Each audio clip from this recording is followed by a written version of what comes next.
कैलाश पर्वत पर एक दिन माता पार्वती ने भगवान शिव से पूछा, स्वामी, क्या आपने कभी किसी भक्त के लिए अपनी प्रतिज्ञा तोड़ी है? महादेव मुस्कुराए और बोले, पार्वती, शिव अपने वचन के पक्के हैं, लेकिन जब बात सच्चे भक्त की होती है तब शिव को भी अपने नियम बदलने पड़ते हैं। माता पार्वती ने आश्चर्य से पूछा, ऐसा कब हुआ था प्रभु? महादेव ने एक कथा सुनानी शुरू की। बहुत समय पहले एक छोटा सा गांव था।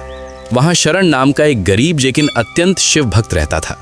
उसके पास धन दौलत कुछ भी नहीं था, लेकिन उसकी श्रद्धा बहुत गहरी थी। वो रोज जंगल से फूल लाकर शिवलिंग पर चढ़ाता और पूरे मन से पूजा करता। एक दिन गांव में भयानक सूखा पड़ गया। नदियां सूख गईं, खेत बंजर हो गए और लोग भूख प्यास से परेशान होने लगे। गांव वालों ने मंदिर जाना भी छोड़ दिया, लेकिन शरण रोज मंदिर जाकर महादेव की पूजा करता रहा। उसकी भक्ति देखकर देवलोक में चर्चा होने लगी। देवताओं ने सोचा कि शरण की परीक्षा ली जाए। एक दिन महादेव ने स्वयं एक साधु का रूप धारण किया और शरण के पास पहुंचे। उस समय शरण कई दिनों से भूखा था, फिर भी वो शिवलिंग पर फूल चढ़ा रहा था। साधु बने महादेव ने कहा, बेटा, मैं कई दिनों से भूखा हूं, क्या तुम मुझे भोजन दे सकते हो? शरण के पास खाने के लिए केवल एक सूखी रोटी बची थी, जिसे वो खुद खाने वाला था, लेकिन बिना सोचे उसने वो रोटी साधु को दे दी। साधु ने पूछा, तुम खुद भूखे हो, फिर भी मुझे क्यों दे रहे हो? शरण ने मुस्कुराकर कहा, मेरे महादेव मेरे साथ हैं, वो मुझे भूखा नहीं रहने देंगे। शरण की ये श्रद्धा देखकर महादेव भावुक हो गए, लेकिन उन्होंने पहले ही देवताओं से प्रतिज्ञा की थी कि वो सीधे किसी भक्त की मदद नहीं करेंगे, बल्कि परीक्षा पूरी होने देंगे। इसी बीच सूखा और भयंकर हो गया। गांव वाले बीमार पड़ने लगे और शरण भी कमजोरी से गिर पड़ा। फिर भी उसके होठों पर सिर्फ एक ही नाम था, हर हर महादेव। शरण की हालत देखकर महादेव का हृदय पिघल गया।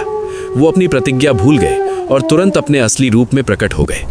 महादेव ने शरण को अपने हाथों से जल पिलाया और आशीर्वाद देते हुए कहा, हे भक्त, आज तेरी भक्ति ने शिव को अपनी प्रतिज्ञा तोड़ने पर मजबूर कर दिया। इतना कहते ही महादेव ने अपने त्रिशूल से भूमि पर प्रहार किया। तुरंत वहां से जल की धारा फूट पड़ी, बादल घिराए और पूरे गांव में तेज वर्षा होने लगी। गांव फिर से हरा भरा हो गया।